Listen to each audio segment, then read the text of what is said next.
trop maudite. Pour l'éternité, puisque l'esprit ne meurt pas.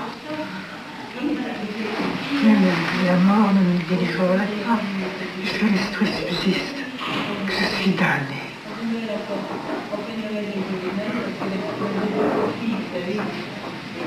Voilà ce qui me met dans un état pareil.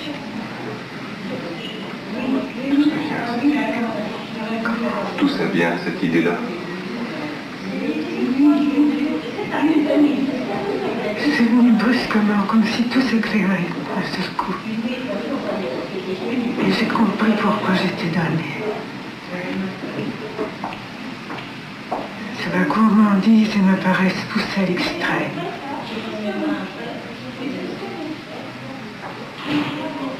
Je me gavais de bonnes choses sans penser à tous ces milliers d'êtres humains qui mouraient de faim. Vous avez commis d'autres fautes? Ma paresse.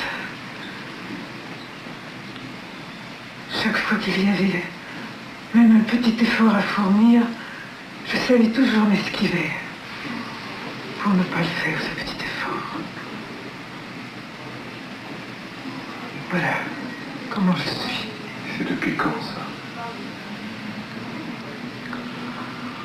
Oh, c'est difficile, docteur. Parce que d'abord, j'ai une très mauvaise mémoire. Ça fait bien un mois, au moins. Ah. Au moins. C'est déjà arrivé avant aussi? Non. C'est la première fois? Que je me sens damnée, oui. C'est la première fois. Mais alors, comment voyez-vous l'avenir?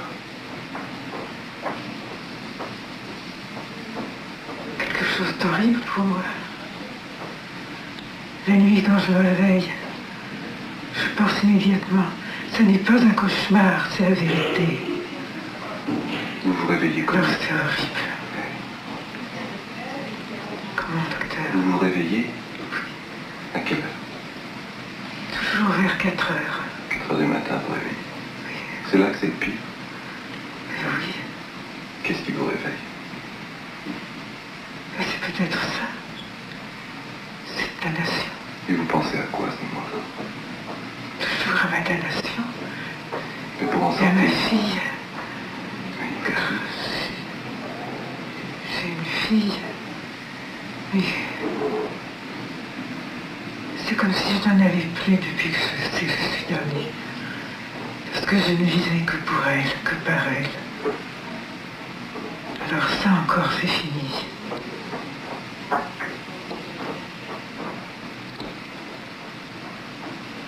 Qu'est-ce qui est arrivé à votre fille? Rien. Rien par votre faute?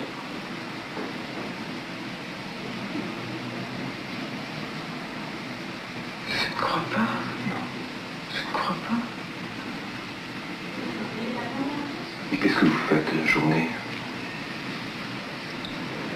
Justement, je ne fais plus rien même. Je n'ai plus de goût à rien. Vous Alors, étudiez? toute la journée, je pense, je rumine.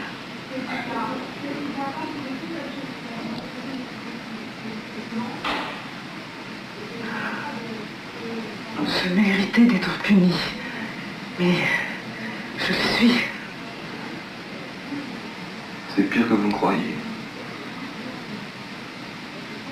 Oh, je n'aurais pas pu supposer ça, mon docteur. Avant, il n'y avait rien qui vous faisait soupçonner que quelque chose comme ça puisse survenir. Maintenant, vous ne pouvez rien faire. Vous ne pouvez pas vous occuper de vos affaires dans la journée. Oh non, je n'ai aucun goût. Je tricotais beaucoup, je tricotais des coussins Mais non, qui étaient très beaux. Pour toutes les personnes à qui ça faisait plaisir. C'est bien tout ce que j'ai su faire comme bonne action. C'est bien tout. mais vous avez été réellement méchante avec quelqu'un pour mériter ça? Oh non. Non, ce sont mes deux défauts. La paresse et la gourmandise. Et en somme, c'est de l'égoïsme. Ça me fait un troisième défaut. Mais qui est-ce qui vous juge comme ça? Qui est-ce qui va vous damner? C'est moi qui me juge. Vous-même? Oui. C'est pas une autorité au-dessus de vous? Si. Qui? Vous êtes croyante? Oui, je suis croyante, oui. Donc c'est Dieu qui me juge.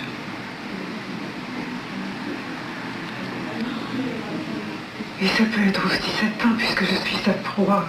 Absolument la proie de Satan. C'est ça qui est horrible, docteur. Mais peut-être Faut avez-vous... me croire. C'est horrible. Et vous avez pensé à en sortir, à mourir? Comment? Vous avez pensé pour en sortir, à mourir? Mais non, docteur, puisque je vous dis, même la mort ne pourra pas me délivrer, puisque l'esprit subsiste. C'est pas physiquement que je souffre. Vous n'avez donc pas pensé à mourir?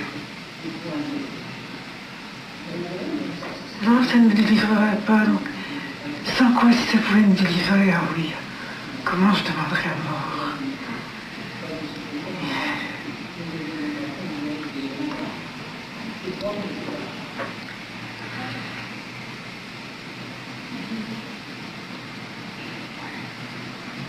Quoi penser? Tout ce que je viens de vous dire, docteur. En somme, je vous ai tout dit et je vous ai rien dit. Quelque chose de plus grave encore? Non, c'est suffisant. Bien. Je vous remercie, madame. Je vous remercie. Oh, excusez-moi, docteur. Je ne vais pas pouvoir vous en dire plus.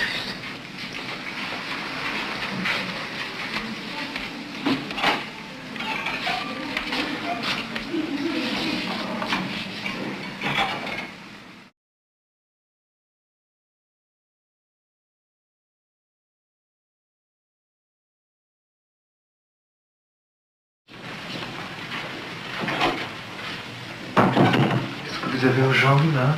J'ai les jambes pas solides. Oui. Oui, je vous ai demandé de venir pour que vous m'expliquiez un petit peu qu'est-ce que c'est que cette dépression, ce que vous éprouvez, là, depuis... Ben, ce que j'éprouve, je n'ai pas de goût à faire ce que je fais. J'ai beaucoup de mal, je fais mon marché par exemple, je le fais par force. Je fais mes commissions par force, je fais ma vaisselle par force, je le fais par force, mais je n'ai aucun goût de le faire, et je m'ennuie. Et spontanément, vous feriez quoi, vous? Si finalement vous n'étiez pas obligé de faire votre marché, comment ça se passerait vos journées? Oh, j'en sais rien. Je sais pas quoi vous répondre. Vous resteriez au lit, vous... Oh non, Non. oh non, pas à ce point-là.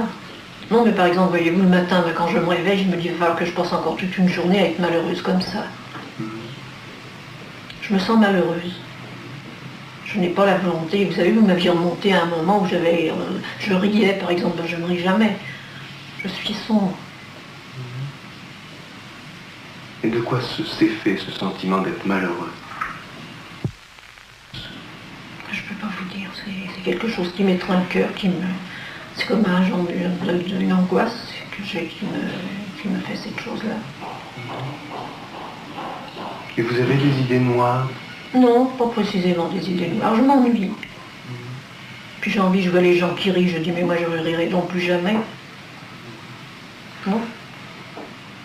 Vous arrivez à vous intéresser un petit peu à ce qui se passe autour de vous, aux nouvelles? Oui, un petit peu quand même, oui. Je lis le journal tous les jours. Ça, c'est facile de lire le journal. Oui, ça c'est facile de lire le journal. Mais lire un livre, je ne lirai pas un livre, ni un magazine, ni une chose comme ça ne me dit rien. Tandis que mon journal, j'aime bien le feuilleter, j'aime bien le regarder. Vous êtes contente quand vous allez au lit?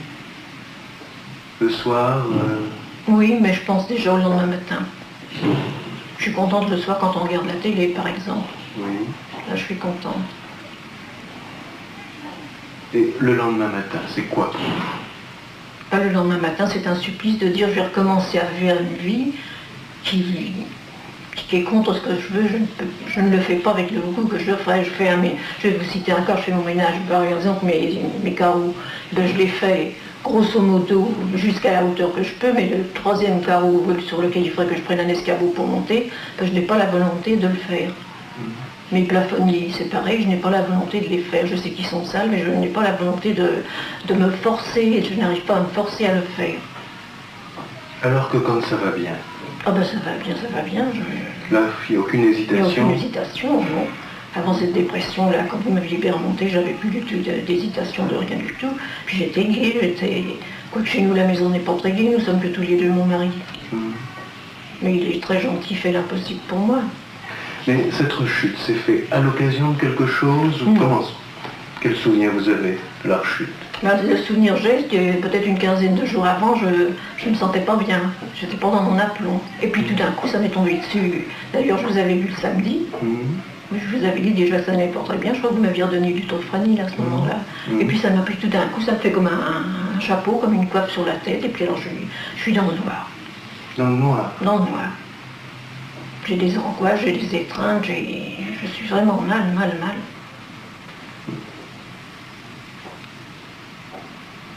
Et puis vis-à-vis des autres, je me sens idiote. J'ai l'impression que tout le monde me regarde, que je suis bête. Et ça vous gêne quand vous sortez dans la rue faire vos courses? Oh, moyennement. Mais je m'oblige à y aller. Vous en discutez avec les commerçants de votre état ou non? Oui, un peu. J'ai un charcutier qui me demande toujours comment ça va, qui me demande de mes nouvelles. Je lui dis ça va ou ça va pas.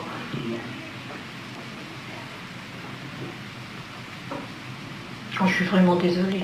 Vous m'aviez si bien monté. Mais alors pourquoi ça vous retombe comme ça dessus sans prévenir cette chose-là?